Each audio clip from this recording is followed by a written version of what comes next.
মাত্র ৳১০০ র ভিতরেই তারকেশ্বর ঘুরে আসা যায়। বিশ্বাস হচ্ছে না তো? আমরাও ১ম এ বিশ্বাস করতে পারিনি। কিন্তু সঠিক রুট জানলে খুব কম খরচেই বাবা তারকনাথের দর্শন করে আবার ফিরে আসা সম্ভব। তো আজকের ভিডিওতে দেখাবো পুরো রুট, কোথায় কত ভাড়া লাগবে, কোথায় নামবেন, কিভাবে নিমাই তীর্থঘাটে পৌঁছাবেন, আর ফেরার সময় কোন বিষয়গুলো অবশ্যই মাথায় রাখবেন। তাহলে চলুন শুরু করা যাক। আর আমি যেহেতু ডায়মন্ড হারবারের দিক থেকে এসেছি, তাই আমার যাত্রা শুরু হয়েছে ডায়মন্ড হারবার স্টেশন থেকে। তবে আপনারা যে যেখান থেকেই আসুন না কেন, নিজেদের সুবিধা মতো এই রুটে যুক্ত হয়ে যেতে পারবেন। তো ১ম এই ডায়মন্ড হারবার স্টেশন থেকে মাত্র ৳১৫ র টিকিট কেটে লোকাল ট্রেনে চলে এলাম শিয়ালদা স্টেশনে। আর শিয়ালদা স্টেশনে নেমে বাইরে বেরোনোর কোনো প্রয়োজন নেই। সোজা মেট্রো স্টেশনে চলে যাবেন। মাত্র ৳১০ র টিকিটে গঙ্গার তলা দিয়ে পৌঁছে যাবেন হাওড়া মেট্রো স্টেশনে। আর হাওড়া মেট্রো থেকে বেরিয়ে বাঁদিকে ৬ বা ৭ নম্বর প্ল্যাটফর্মে চলে যান। আর সেখান থেকেই ব্যান্ডেল বা শেওড়াফুলি লোকাল ধরে মাত্র ৳১০ র টিকিটে পৌঁছে যাবেন বৈদ্যবাটী স্টেশনে। আর যারা জল নিয়ে বাবা তারকনাথের উদ্দেশ্যে পদযাত্রা করবেন, তারা অবশ্যই বৈদ্যবাটী স্টেশনে নামবেন। কারণ এখান থেকেই নিমাই তীর্থঘাটের রাস্তা সবচেয়ে কম। তো বৈদ্যবাটী স্টেশনে নেমে ওভারব্রিজ দিয়ে বাঁদিকে বেরিয়ে আসুন। আর বাইরে বেরোলেই অনেক টোটো পেয়ে যাবেন। আর মাত্র মাথাপিছু ৳১০ ভাড়ায় আপনাকে সরাসরি নিমাই তীর্থঘাটের মূল ঘাটে পৌঁছে দেবে।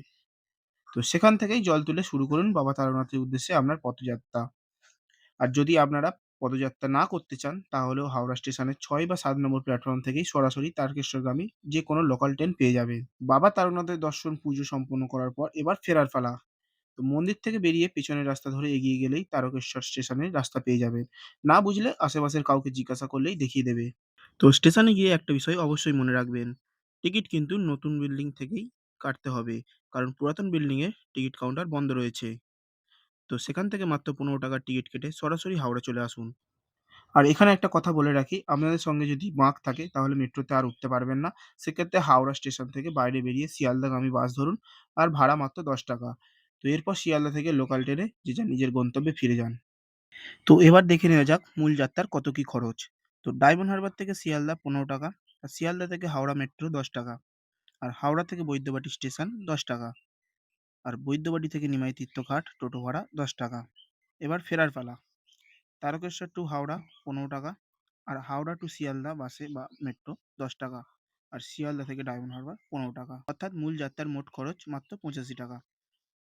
তবে আপনার বাড়ি থেকে নিকটবর্তী স্টেশন পর্যন্ত যাতায়াতের খরচ আলাদা হবে, কারণ সেটা প্রত্যেকের ক্ষেত্রে ভিন্ন।